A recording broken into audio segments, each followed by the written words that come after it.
자, 우리 변액보험 판매 자격시험 실전 모의고사 1형 풀이 시간 갖도록 하겠습니다. 자, 우리 총 커트라인이 여러분들 70점이다 보니까 40문제 중에서 시험 보실 때 28문제 이상 맞춰야 되는 거죠. 12문제 정도까지만 틀려야 되는데, 그래서 문제를 푸실 때 40문제를 1번부터 차례대로 푼다라는 개념보다는 여러분들 실제 이제 시험장 가시면은 아는 문제 중심으로 빨리빨리 절반 이상을 먼저 풀어놓고 그 다음에 나머지 문제들을 풀이하신다, 이렇게 생각을 하셔야지 시간 관리라든지 마음의 평안을 가지실 수 있을 거예요. 자, 그래서 1형 모의고사 한번 풀어보도록 할게요. 자, 우리 OX 문제가 4문제 나오는데요. 실제 시험장 가시면은 이 순서가 막 뒤바뀌어 있습니다. 근데 이제 우리 교재, 책이다 보니까 순서대로 이렇게 배열했을 뿐인 거지, 실제 시험은 다 1편, 2편, 3편, 4편이 다 뒤바뀌어 있다. 순서랑 상관없다라는 거 여러분들 먼저 유념해 두시기 바라고요. 자, 우리 1번. 자, 코스피 시가총액은 시장 상장 주식수의 시가를 곱해서 이를 합계한 것으로서 모든 주가를 시가로 평가한 금액이다. 시가총액과 관련된 부분을 얘기를 하는 거죠. 맞는 설명을 하고 있고요. 자, 2번 보니까 보험 계약자가 보험 약관을 교부받지 못한 경우에는 뭐예요? 3대 기본 지키기 위반이죠. 이런 경우에는 청약일로부터 6개월도 아니고요. 성립일로부터 6개월이에요. 3개월이에요. 그래서 3대 기본 지키기는 3개월 이내에 취소할 수 있다. 뭐 이렇게 좀 기억을 해 두시면 되겠고요. 그래서 2번 지문은 잘못됐죠, 여러분들. 자, 우리 3번 보겠습니다. 자, 변액 유니버셜 보험 적립형에서 투자 실적이 저조하면 실제 지급되는 사망보험금은 기납입 보험료보다 적을 수 있다라고 되어 있는데, 우리 최저 사망보험금 보증이라는 게 있죠. 그래서 저축성 보험과 관련된 부분들은 기납입 보험료로, 보장성 보험은 기본 보험금 이상은 최저 보증을 해주고 있기 때문에 감소하는 일은 없습니다. 기납입 보험료 이상은 줍니다. 자, 3번도 잘못됐고요. 자, 4번. 자, 변액보험 특별계정펀드의 기준가격이 상승하면은 변액보험 계약자 보유자 수는 증가한다, 이런 말이 나와 있는데요. 자, 우리 실적이 호전돼서 시가가 상승한다, 즉 기준가격이 올란다라고 해도 보유하고 있는 보유자 수는 변하는 게 아니죠, 여러분들. 보유자 수가 변동을 하려면은 추가적으로 구매 아니면은 판매했을 때 증가 감소하는 거지, 이렇게 실적이 좋아졌다라고 해서 기준가격 좌수가 증가하고 그런 경우는 아니다라는 거. 그래서 4번도 잘못된 지문이네요. 자, 우리 5번 문제 보도록 하겠습니다. 다음 중 단기 금융시장 및 상품에 대해서 이제 맞게 설명한 것은 이라고 되어 있죠. 자, 우리 단기 금융시장이니까 여러분들 단기 금융시장의 특징과 관련된 부분들 보시게 되면은 단기 금융시장은 여러분들 만기 1년 미만의 상품이 거래되는 시장으로 우리는 자금 시장이라고 한다라는 거죠. 그래서 유동성이 풍부하고 거래가 빈번하기 때문에 이 거래 규모가 장기 시장에 비해서 엄청나게 큰 시장을 우리는 단기 금융시장이라고 한다라는 거예요. 그렇지만 고수익 상품은 아니죠. 그리고 변동이 심하지도 않아요. 그래서 변동폭이 크지 않고 변동이 작다라는 거. 자, 요렇게 큰 거 작은 거 2개 정도는 기억을 해 두시기 바랍니다. 자, 2번 1번 거래 규모가 소규모다라는 부분 잘못됐고요. 자, 2번 3년이 아니고 1년이죠. 자, 3번. 자, 양도성 예금 증서 시장은 만기 전에 중도 환매가 가능하다라고 되어 있는데 불가능하죠, 여러분들. 양도성 예금 증서는 시장성 상품으로 최단 만기 제한이 30일 이상으로 제한되어 있으면서, 그리고 중도에 환매할 수 없는 상품이다라고 정리를 하셨을 거예요. 자, 우리 4번 통화안정증권은 한국은행이 통화량을 조절하기 위해서 발행한다. 이건 맞죠, 여러분들. 통화와 관련된 부분들은 주관 업체가 이제 주관 기관이 한국은행이다라는 거예요. 자, 우리 6번 여러분들 다음 중 금리에 대한 설명으로 맞는 것을 고르시오라고 되어 있는데, 자, 1번 한국은행은 주로 콜금리를 기준금리로 이용한다라고 되어 있는데, 아니죠, 여러분들. 기준금리가 결정되면 콜금리가 기준금리가 되는 건 맞지만은 선후관계가 콜금리가 먼저고 그 다음 기준금리는 아닌 거예요. 자, 우리 2번. 자, 금융상품이 다르더라도 표면금리가 동일하면은 실효금리도 동일하다. 아니죠. 표면금리가 겉으로 드러나는 금리가 같다라고 해서 실제 효과가 같다라고 보장되는 건 아니죠.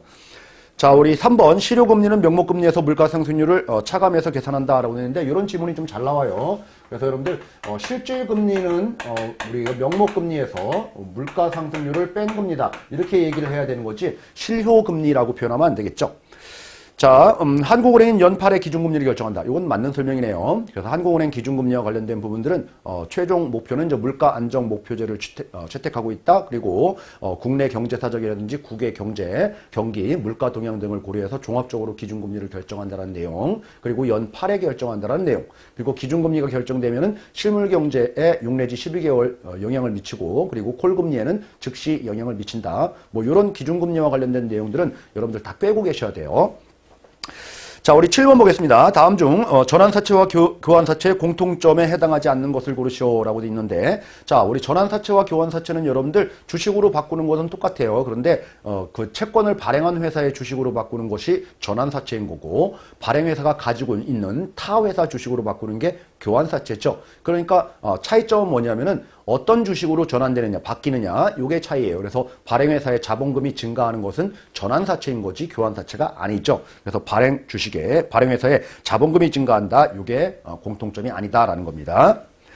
자, 우리 8번 보겠습니다. 자, 기업 공개에 대한 설명으로 맞는 것은, 자, 항상 여러분들 기업 공개가 나오면은 우리 상장하고 비교를 해야 되는 거죠. 그래서 8번 문제 여러분들, 기업 공개는 우리 주식을 분산시키는 제도라고 하면은 상장이라고 하는 것은 여러분들 주식을 거래시키는, 유통시키는 제도이다. 그 제도적인 취지가 좀 다른 거죠. 그리고 기업 공개는 여러분들 기업 단위로 이루어진다라는 거고요. 상장은 기업 단위가 아니고 주식 종목별로 이루어진다. 이렇게 두 가지의 개념 차이를 정확하게 기억을 해두시기 바랍니다. 자, 그럼 기업 공개에 대한 설명으로 맞는 것은, 자, 기업 공개는 상장 주식으로 이루어진다. 상장하고는 상관없습니다. 자, 2번 기업 단위로 이루어진다. 이거 맞는 표현이죠?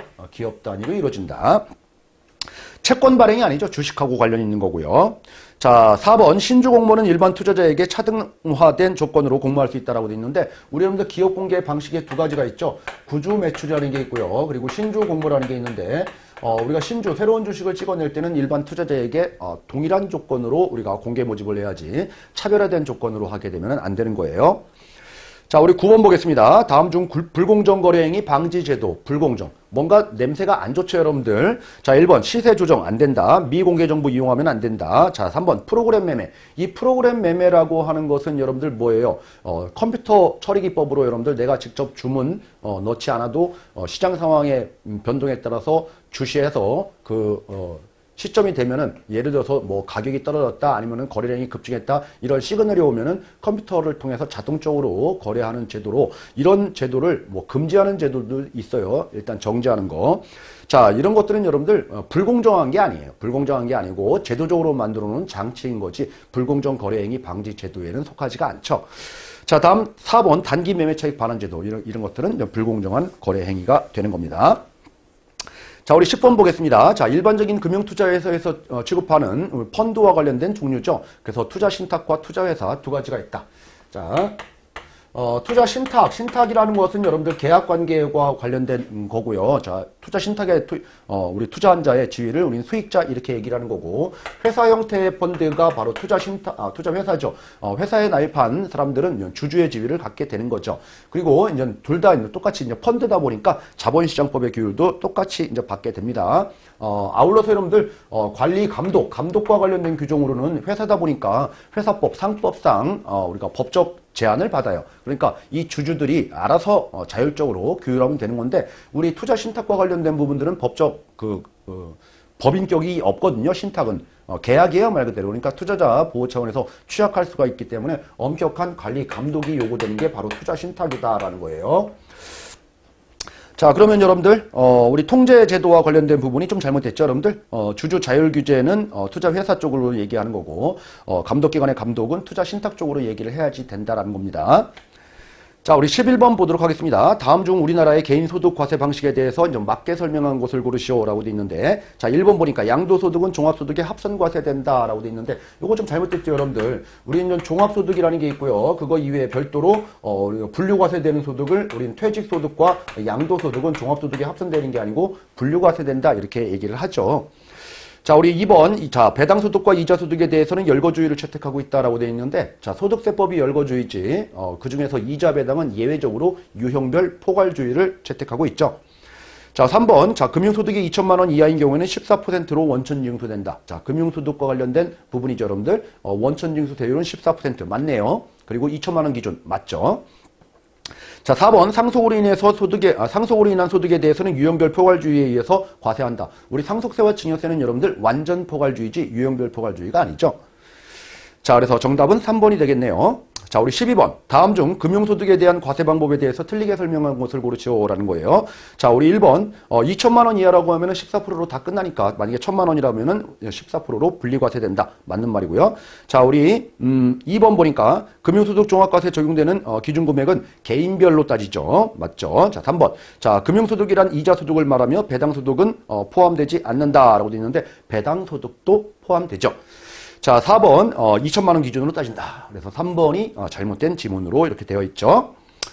자, 우리 13번 문제 보겠습니다. 자, 종합소득금액 계산하는 우리 방법으로 틀리게 설명한 것은 이라고 되어 있는데 13번 문제 여러분들 항상 우리 소득금액을 계산할 때는 뭐예요? 총 수입액, 즉 소득에서 각종 비용들을 차감하는 거죠. 요 비용을 표현하는 표현들이 좀 각각의 좀 다르더라라는 거죠. 그래서 첫 번째 여러분들 사업소득은 이렇게 필요경비를 차감한다. 이게 맞는 표현을 하고 있는 거고요. 자, 2번 자 근로소득과 관련돼서는 총 급여액에서 근로소득공제라는 것을 차감하죠. 필요경비라는 말을 안 써요. 자, 우리가 이자소득은 경비가 없어요. 이자 수입이 소득금액이 되는 거예요.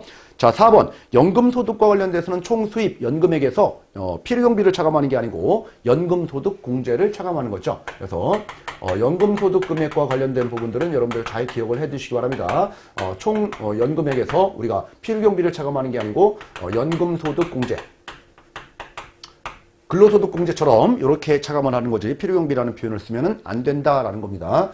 자주 출제됐던 그런 패턴의 문제입니다. 자, 우리 14번 다음 표의 괄호에 들어갈 용어를 순서대로 맞게 나열한 것은 아주 기초적인 문제죠. 자, 우리 사망보험은 보험기간을 미리 정해놓고 피보험자가 보험기간 내에 사망했을 때 보험금을 지급하는 미리 정해놓은 기간만 보장받는다. 정기보험이라고 하는 거죠. 그리고 피보험자가 어느 때 사망하더라도 보험금을 지급하는 언제든지 죽을 때까지 사망보험금을 주겠다. 이건 바로 종신보험을 얘기하는 거예요. 그래서 정기보험과 종신보험 이렇게 짝지어놓은 거 고르시면 되겠죠. 자, 우리 15번 다음 중 생명보험계약의 성립에 대해서 틀리게 설명한 것을 고르시오라고 되어 있는데 자, 1번 보니까 자, 청약과 승낙은 반드시 서면에 의한다 라고 되어 있는데 불요식 계약이니까 서면이 필요 없죠. 자, 2번 청약과 승낙에 의해서 성립되고 선의성이 요구되고 4번 보니까 우리가 청약과 승낙이라는 의사표시의 일종이다. 뭐 맞는 표현을 하고 있죠. 그래서 1번이 잘못됐네요. 자, 우리 문제들이 상당히 좀 평이하죠, 여러분들. 16번 보겠습니다. 다음 중 보장성 보험료 세액공제에 대해서 이제 맞게 설명한 것을 고르시오라고 되어 있는데 자, 16번 문제 보장성 보험료 세액공제예요. 자, 이거는 여러분들 우리가 근로소득자만 적용이 되는 거죠. 그리고 우리가 연간 납입한 금액 100만 원 한도 내에서 12% 세액공제주인데 만약에 이 피보험자 즉 뭐예요? 기본공자 대상자가 장애인이라면 추가적으로 여러분들 장애인 전용 보장성 보험에 대해서는 15%까지 이렇게 적용되죠. 장애인 관련돼서는. 자, 그리고 이제 보장성 보험료 대상이 되는 여러분들 피보험자의 이제 범위 기본공제 대상자의 그 요건으로는 나이 요건과 연령 요건과 플러스 소득 요건 두 가지 요건을 동시에 충족을 해야 되는 거죠. 그래서 연령 요건은 여러분들 20세 이하여야 된다. 그리고 60세 이상이어야 된다. 그리고 소득 요건은 연간 소득 금액이 100만 원 이하여야 된다. 요 요건을 동시에 충족하는 대상자를 피보험자로 하는 보장성 보험에 대해서 세액공제해 주겠다라는 거예요. 자, 그런데 이 나이 요건을 따지지 않는 자가 있죠. 누구예요? 장애인과 관련된 부분들은 나이 요건을 따지지 않고 소득 요건만 충족하면은 기본공제 대상자가 된다라는 겁니다. 자, 이런 내용들 기본적인 내용들을 토대로 해가지고 시험 문제 자주 나오니까 보장성 보험료 세액공제는 여러분들 반드시 정리를 해두시기 바랍니다. 자, 그러면 문제 1번. 자, 우리의 세액공제율은 12%죠. 자, 2번. 만기 환급금이 납입보험료를 초과하는 보험계약이 대상이다라고 되어 있는데 이 보장성 보험이라는 얘기는 뭐예요? 보장성 보험은 내가 납입한 보험료 합계액과 나중에 타는 금액, 생존 시에 타는 금액을 비교했을 때 절대 이게 초과하면은 더 타는 금액이 크면은 여러분들 저축이죠. 우리 작거나 같은 이런 보험을 우리는 보장성 보험이라고 얘기하는 거예요. 자, 우리 2번은 저축성 보험에 대한 얘기를 하고 있는 거고요. 자, 3번 개인 사업자는 보장성 보험료 세액 공제를 받을 수 있다라고 했는데 없죠. 근로자만 돼요. 자, 4번 장애인은 나이에 상관없이 소득 금액 요건만 충족하면 세액 공제를 받을 수 있다. 자, 좀 전에 이제 말씀드렸죠. 장애인은 나이에 상관없이 소득 요건만 충족하면 된다라는 거예요. 자, 이런 지문들 기억을 해 두셔야 되겠죠. 자, 우리 17번 관련된 부분인데 이제 상식 문제도 여러분들 출제합니다. 뭐 두 문제 정도 예상이 됩니다. 자, 우리 시장 경제 제도에서 가격에 맡길 경우 효율적인 자원 배분 및 균등한 소득 분배를 실현하지 못한다. 즉, 시장 경제 체제 하에서 자본주의 경제에서 자유 시장 경제 체제 하에서 시장 경제에만 맡겨놓으면 여러분들 시장에서 알아서 수요자와 공급자가 만나가지고 경쟁을 하면서 가격이 형성된다. 그래서 그 균형 가격이라는 거에 따라서 가격에 따라서 거래들이 이루어진다. 그래서 그 가격은 눈으로 보이지 않는 시장을 지배하는 힘이 된다라고 해서 애덤 스미스가 여러분들 그 가격을 보이지 않는 손이다. 그래서 시장 경제 체제의 핵심이다라고 얘기는 했지만은 뭔가 좀 불편하죠. 그죠? 그리고 힘 있는 자가 또 주도를 하게 되고 여러 가지 독점이라든지 그런 현상들이 발생하니까 시장이 자유경쟁 시장이 좀 무너지는 그런 현상이 발생해요. 그걸 가지고 우리는 시장 실패 이렇게 얘기하는 거예요. 시장 실패가 있으니까 여러분들 국가에서 정부에서 개입을 하는 거죠. 그래서 사회주의가 또 이제 도입이 되는 겁니다. 그래서 자유시장주의냐 사회주의냐 이게 이제 결합된 형태죠 지금이. 자, 우리 18번 보겠습니다. 자, 다음 표에 괄호 안에 들어갈 내용으로 맞는 것은 이라고 되어 있습니다. 자, 우리 변액보험에 대한 정의죠. 변액보험은 보험금이 변하는 보험이에요. 왜 변해요? 이 돈들을 보험료를 납입한 보험료를 여러분들 특별계정 자산운용 사에 넘기는 거죠, 여러분들. 펀드를 구성한다는 얘기죠. 그래서 자산운용과 관련된 그 결과, 성과가 변동하는 거에 따라서 사망보험금이 달라지더라라는 거예요. 그래서 괄호 안에 들어갈 말은 여러분들 자산운용 성과 이렇게 고르시면 되겠죠. 자, 다음 19번. 다음 중 변액종신보험에 대해서 이제 맞게 설명한 것을 고르시오라고 되어 있는데, 일단 이런 변액보험 상품에 대해서 이제 묻는 문제가 나오게 되면은 여러분들 제일 먼저 구분하셔야 될 게 바로 이게 보장성 상품이냐 저축성 상품이냐를 구분을 하셔야 되는 거죠. 보장성 상품이에요. 보장성 상품이니까 여러분들 사망보험금은 매월 변동하게 되는 거고, 그리고 아무리 투자 성과가 저조해도 가입한 금액 기본보험금이 되는 이상은 최저 보증한다. 이게 이제 기본적인 개념으로 가지고 계셔야 되는 거예요. 자, 1번. 장애 지급률이 80% 이상인 상태에서는 보험금을 지급하고 계약은 소멸한다. 아니죠. 그러면 아직까지 살아있기 때문에 여러분들 사망보험금을 지급하는 거 아니에요. 장애 상태는 장애보험금이 나오는 거지 사망보험금이 나와서 소멸하는 건 아닙니다. 자, 2번. 자, 마이너스 변동이 될 수가 있죠. 마이너스 변동보험금이 발생하는 경우에 사망보험금이 기본보험금 이하로 감소한다고 되어 있는데 최저보증이라는 게 있잖아요. 기본보험금 이하로는 감소하지 않습니다. 자, 3번 해지환급금은 월 1회 변동한다라고 되어 있는데 사망보험금이 월 1회 변동하는 거지 해지환급금은 적립금 베이스로 나오기 때문에 매일 변동하는 거예요. 그래서 모든 변액보험의 공통점은 여러분들 해지환급금은 투자 실적에 따라서 매일 변동한다. 이거는 공통이에요.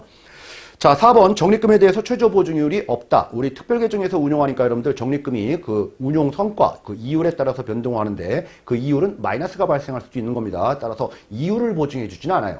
사망보험금에 대해서는 최저 보증해 주지만 이걸 가지고 최저 보증 옵션이라고 합니다. 자, 그렇지만 이율과 관련된 최저 보증은 해주지 않습니다. 자, 이런 부분들도 모든 변액보험의 공통이에요. 자, 우리 20번 보도록 하겠습니다. 다음 중 변액보험의 상품 구조에 대해서 틀리게 설명한 것은 이라고 되어 있는데 우리 여러분들 주계약과 특약으로 구성되어 있죠. 변액보험은. 그래서 주계약과 특약으로 이제 구성되어 있는데 이 주계약이라고 하는 것은 여러분들 기본보험계약 플러스 변동보험계약이다. 이 주계약의 이제 내용인 거죠. 자, 그러면은 선택특약은 여러분들 일반 계정에서 해당 특약의 산출이율로 적립된다. 이건 맞죠, 여러분들? 선택특약은 일반 계정이에요. 그래서 주계약만 변액보험은 우리가 특별계정에서 운용하는 겁니다. 자, 우리 2번 보니까 변동보험계약은 특별계정의 운용실적에 따라서 추가로 계산된다. 그쵸? 기본적으로 가입한 계약에 특별계정 운용 성과가 반영되는 게 변동된다. 이렇게 얘기를 하는 거죠. 그래서 변동계약이 바로 특별계정 실적을 반영하는 계약이다. 자, 우리 3번 기본보험계약은 보험료 산출의 기초가 된다. 우리 기본보험계약이라고 하는 것은 여러분들 보험료 그리고 최저보증금액의 산정의 기초가 되는, 즉 뭐예요? 기본이 되는, 기초가 되는 계약은 바로 기본보험계약이 되는 거예요. 자, 우리 4번 변동보험금이 감소하면은 최저보증금액도 감소한다라고 되어 있는데 우리 변액보험은 여러분들 최저보증 옵션이라는 것은 전혀 말 그대로 최저한은 보증하겠다는 얘기죠. 그거를 이제 감소시키고 그러지는 않습니다. 그래서 감소한다 이런 표현은 잘못됐네요. 자, 20번까지 풀어봤고요. 잠시 쉬었다가 여러분들 다음 시간에 나머지 문제 또 추가적으로 알아보도록 할게요.